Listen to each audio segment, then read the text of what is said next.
Media మిత్రులకి అలాగే నా తోటి సహచర సోదరులకి కూడా నమస్కారం తెలియజేస్తూ, ఇందాక బాల్కా సుమన్ అరెస్ట్ అయిన విషయం ఈరోజు రాష్ట్రమంతా తెలవాలనే ఒక లొల్లి చేసిండు తప్పించి నిజంగానే ఒక విద్యార్థి దశలో ఉద్యమం చేసినటువంటి ఉద్యమకారుడిలాగా కనబడిండా, లేదు అంటే ఉగ్రవాదిలాగా కనబడిండా, ఒక్కసారి ఆలోచన చేయాలి. ఈరోజు వీళ్ళందరూ వెనకాల నష్టపోయేది టీఆర్ఎస్ బీఆర్ఎస్ కార్యకర్తలు. ఇప్పుడు మీరు అర్థం చేసుకోవాలి, బీఆర్ఎస్ కార్యకర్తలు వాడు చెప్పినోడు బాగానే ఉంటాడు, జైలుకు పోయినోడు బాగానే ఉంటాడు. బీఆర్ఎస్లో ఉన్నటువంటి కేటీఆర్, హరీష్ రావు, కేసీఆర్ వాళ్ళు ఫామ్ హౌస్లలో బాగానే ఎంజాయ్ చేస్తారు. కానీ ఈరోజు రెచ్చగొట్టి మళ్ళీ మీ కార్యకర్తల్ని ఏ రోజైతే తెలంగాణ ఉద్యమంలో ఒకానొక రోజు పెట్రోల్ దొరికింది కానీ అగ్గిపెట్టె దొరకనటువంటి హరీష్ రావు ఆ రోజు తొలి ఉద్యమకారుడైనటువంటి శ్రీకాంతాచారి నుంచి బలి తీసుకున్నటువంటి మొదలుపెట్టినటువంటి తెలంగాణ ఉద్యమం 1200 మంది ఆత్మ బలిదానం చేసుకుంటే దాని మీద శవాల మీద పేలాలు ఏరుకొని బతికినటువంటి మీరు 10 ఏళ్ళు తెలంగాణని సర్వనాశనం చేసిందే కాకుండా అధికారమే పరమధేయంగా ప్రజలు ఎటుపోయినా పర్వాలేదు మీకోసం నిజంగానే మీ బీఆర్ఎస్లో పనిచేసినటువంటి కార్యకర్తల కోసం మీరు ఏనాడైనా బతికినరా?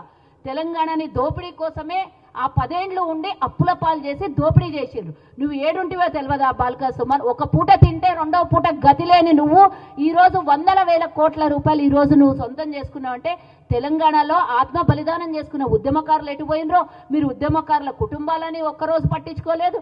మీరు అధికారంలో ఉన్నన్ని రోజులు ఏ ఉద్యమకారుని పరామర్శించిన పాపానికి పోలేదు, చచ్చిపోయిన విద్యార్థుల దగ్గరికి కూడా పోలేదు, నిరుద్యోగ యువత దగ్గర పోలేదు. కానీ ఈరోజు అధికారం లేదని జిఎంఆర్ ఆఫీసు తగలబెట్టుండి, సీఎం ఆఫీస్ తగలబెట్టుండి, రైలు పట్టాలు కోసేయండి, ఇంకా రకరకాలుగా ఇష్టం వచ్చినట్ల బొగ్గు కర్మాగారాన్ని తగలబెట్టేయండి అంటాడు. ఏం మాట్లాడతావయ్యా?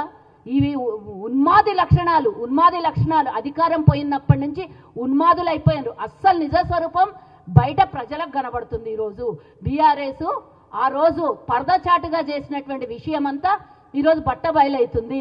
అధికారం లేకపోయినా లేదా అండ లేకపోతే ఏ విధంగా ఉంటారు అనేది నిజమైన నిజ స్వరూపం బయటపడింది. తెలంగాణ ప్రజలు అర్థం చేసుకుంటున్నారు. కేటీఆర్ కూడా నేను వీడియో చూసిన, వీడి మీద 3 కేసులునే 10-15 కేసులు అయితే కరెక్ట్ ఉండదండి. అంటే నువ్వు బాగానే ఉంటావు, కేసులు పెట్టుకోవాలి, అందరు లోపలికి పోవాలి, మీ వెనకాల తిరిగే కార్యకర్తలు సర్వనాశనం అవ్వాలి, వాని బతుకులు కూడా మంచిగా చేస్తాడనే నమ్మకం ఏం లేదు. కానీ మీకోసం బతికేటోళ్ళకి జైల్లోకి పంపించాలి.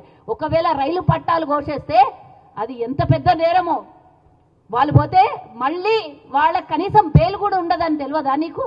ఇన్నేళ్ళు అధికారంలో ఉన్నావు, ఎంపీగా చేసినావు, ఎమ్మెల్యేగా చేసినావు, అధికారంలో ఉన్నాడు, నీకు అన్నీ తెలిసి రెచ్చగొట్టే విధానం. మళ్ళీ ఒకవేళ మేము చేయలేదు అంటాడు, అది మార్ఫింగ్ చేసిన వీడియో అంటాడు. నిజంగానే మార్ఫింగ్ చేసిన వీడియో అయితే మా వాళ్ళు కంప్లైంట్ ఇయ్యని పోయే లోపల 5 నిమిషాల ముందే ఆ వీడియోని ఎందుకు తొలగించినావు నువ్వు వెదవాని ఈరోజు అడుగుతున్నాను నేను. బాల్కా సుమన్ అఫీషియల్ పేజ్ నుంచి ఎందుకు తొలగించారు?